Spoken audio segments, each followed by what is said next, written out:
ढोकळ्याला लागली पुरणपोळीची गोडी. नेवीत इवा. ओके. पार्ट आहे 34. तर निवीत बोलतो, "बघितली? ती सुद्धा आणि आवडलं तिला सुद्धा." तर इवा कन्फ्युज्ड असते, की असं कसं होऊ शकतं? असं कसं आवडेल कोणाला हे असं काहीतरी? तर निवीत पोहोचतो कॅबिनमध्ये आणि तसंच रेस्ट रूम असते बाजूलाच.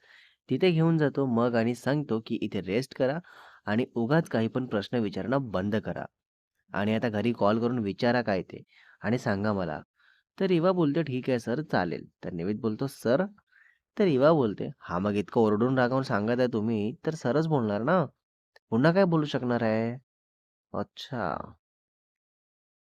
तर निवेद बोलतो, "अच्छा ठीक आहे, सॉरी. ते जरा आवाज वाढला असेल तर. पण तुम्ही काळजी घ्यायचं सोडून लोकांचा विचार करत होते ना, म्हणून रागवत होतो मी, बाकी काही नाही." तर इवा ठीक आहे बोलून आपल्या मम्माला करते कॉल. इवाची मम्मा कॉल रिसीव्ह करतात आणि तसंच इवा बोलते, की "मम्मा अगं 2 डेजसाठी मला घरी यायला जमणार नाहीये. ऑफिसचे कामं आहे तिकडे, सो मी बाहेर जाणार आहे ऑफिस टीमसोबत." तर त्या विचारतात, "अगं पण कुठे नक्की आणि राहायची सोय वगैरे आहे का बरोबर? आणि तुझ्यासोबत कोण आहे? आय मीन फिमेल स्टाफपैकी कोण आहे?" असं विचारते. अच्छा, फिमेल स्टाफ तर नाही आहे. तर इवा सांगते, "मम्मा ऑफिसची टीम आहे आणि राहायची, खायची, प्यायची सोय पण उत्तम केली आहे. सो नको काळजी करू." ओके. तर त्या रिलॅक्स होत बोलतात, "बरं, बरं, ठीक आहे. पण मला आठवणीने कॉल मेसेज करत राहा आणि परत कधी येणार आहेस? ते सांग." तर इवा सांगते, "येते मी 2 डेजने. सकाळी येईल किंवा मग ऑफिसमधून इव्हनिंगला येईल. तसं सांगते मी तुला, ओके?"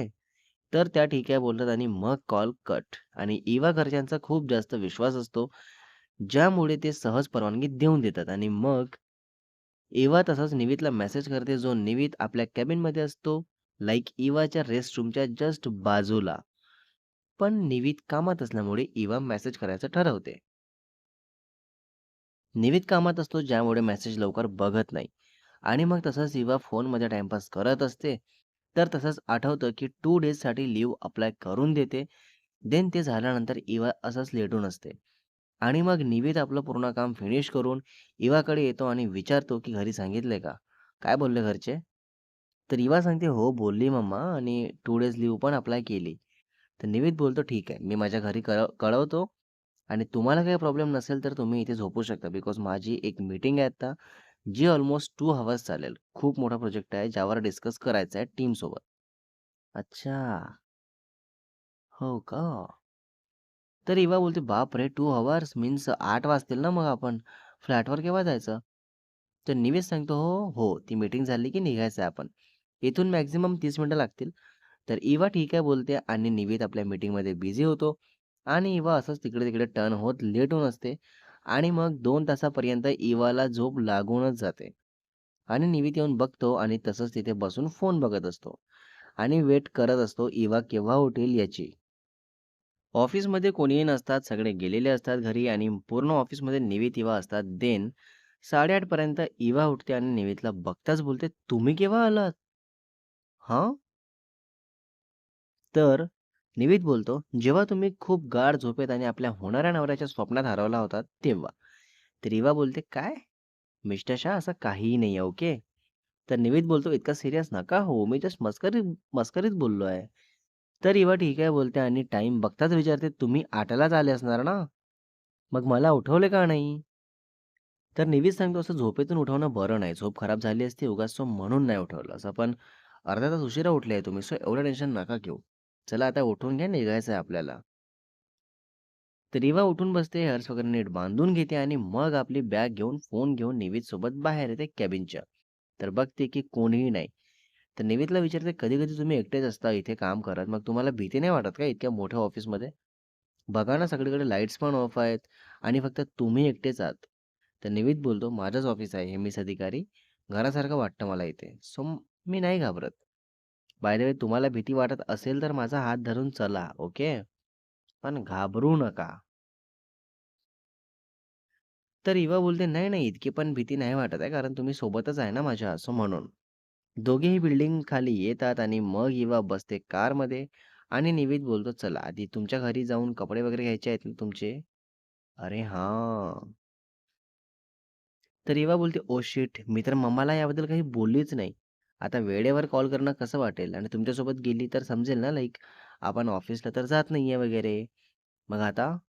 तर निविद बोलतो, "काही होत नाही एवढं. मी लांब थांबून राहतो. तुम्हीच जाऊन कपडे फटाफट भरून बॅग घेऊन या इकडे." ठीक आहे. तर इवा बोलते, "ठीक आहे चालेल. पण मम्मा मला 17 प्रश्न नको विचारायला, कारण मला खोटं बोलायला होत नाही जास्त." तर निविद बोलतो, "एवढं टेन्शन घेऊ नका. सांगितलं तेवढं आणि तसंच करा. सगळं स्मूथली होईल, ओके?"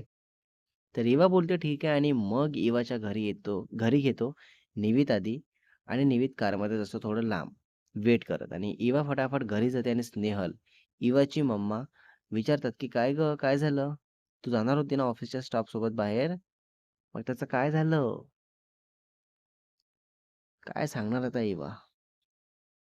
तर इवा बोलते, "अगं हो, पण 2 डेजसाठी जाणार आहे ना, मग कपडे घ्यायला आली." तर ते बोलतात, "माहिती होतं मला, म्हणून आधीच बॅग भरून ठेवली आहे तुझी. रूममधून घेऊन घे आणि आठवणीने मेसेज कॉल कर बाळा. विसरली मी किंवा कामात होती वगैरे मला ऐकून घ्यायचं नाहीये, कळलं का?" पप्पा बोलत होते, "जेवण आणि झोप हे वेळेवर घ्यायचं, याशिवाय तब्येत खराब होईल म्हणजे होईलच." तर इवा बॅग घेते आणि आपल्या मम्माला हग करत बोलते, "हो गं माझी लाडकी मम्मा, सगळं लक्षात ठेवते आणि अयांश आणि पप्पा कुठे गेले? घरात दिसत नाहीयेत ना?" तर त्या सांगतात, "ते बाहेर मार्केटमध्ये गेले आहेत. आता 10 मिनिटं आधीच गेले. जा तू नीट सांभाळून, ओके?" तर एव्हा हो बोलून बाहेर येते आणि वॉक करत जाऊन निवीच्या कारमध्ये बसते आणि बॅग मागच्या सीटवर ठेवते आणि मग दोघेही निघतात तिकडून निवीच्या फ्लॅटवर जायला. तर फ्लॅटवर पोहोचताच आणि मग आत एंटर करताच मस्त असा सुगंध येत असतो. तर इवा विचारते, "वॉव! किती मस्त सुगंध येतोय ना? पण हे कसं काय? इथं तर कोणीही राहत नाही. मग तरी सगळं असं फ्रेश-फ्रेश का वाटत आहे?" हां. मग निवीत मनातच बोलतो, "तुमच्या यायच्या आधीच मी माझ्या मॅनेजरला सांगून सगळं करून घेतलंय मॅडम."